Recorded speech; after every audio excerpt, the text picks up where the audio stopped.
लाभा दोसर पायब कोने ठाम दोसर पायब कोने ठाम दुल्हा दुल्हन सीताराम जनकपुर सबसे सुंदर मिथिला धाम दोसर पायब कोने ठाम दुल्हा दुल्हन सीताराम जनकपुर दुल्हा दुल्हन सीताराम जनकपुर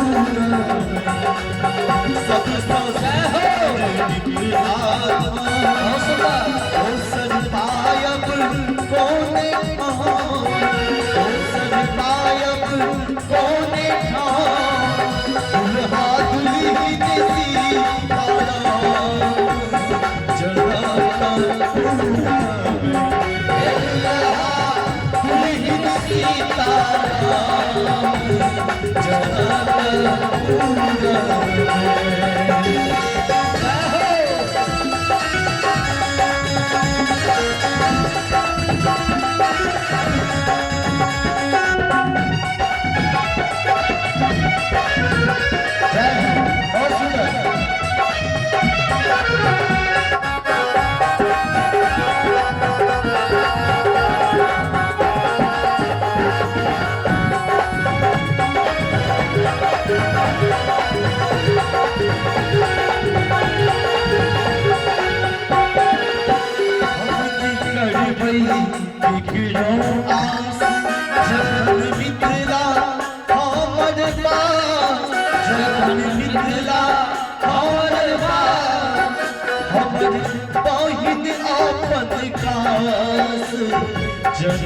दुल्हन सीताराम जनकपुर जनकपुर दुल्हा दुल्हन सीताराम जनकपुर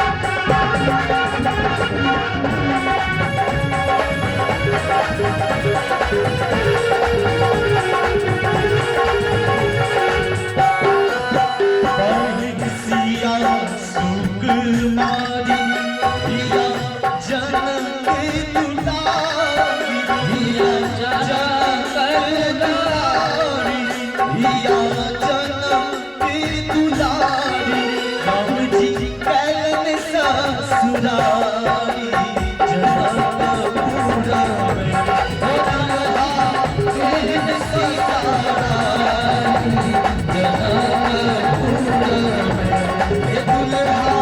दुल्हन सीताराम जनकपुर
दर्शन करबै भगवान दर्शन करबै भगवान।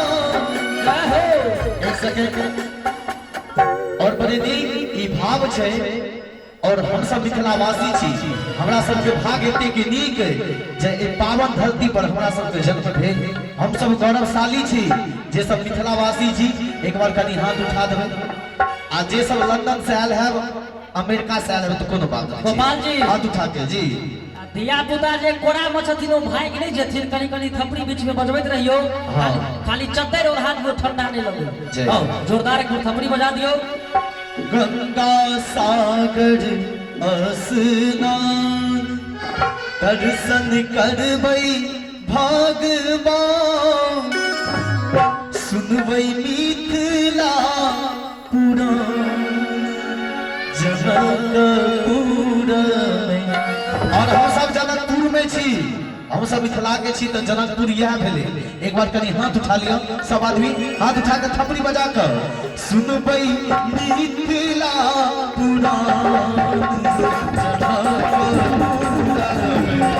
सुनबै मिथिला पुराण जनकपुर सबसे सुंदर मिथिला दोसर पायब कोने दोसर पायब कोने दुल्हा दुल्हन सीताराम दुल्हा दुल्हन सीताराम दुल्हा दुल्हन सीताराम दुल्हा दुल्हन सीताराम जनकपुर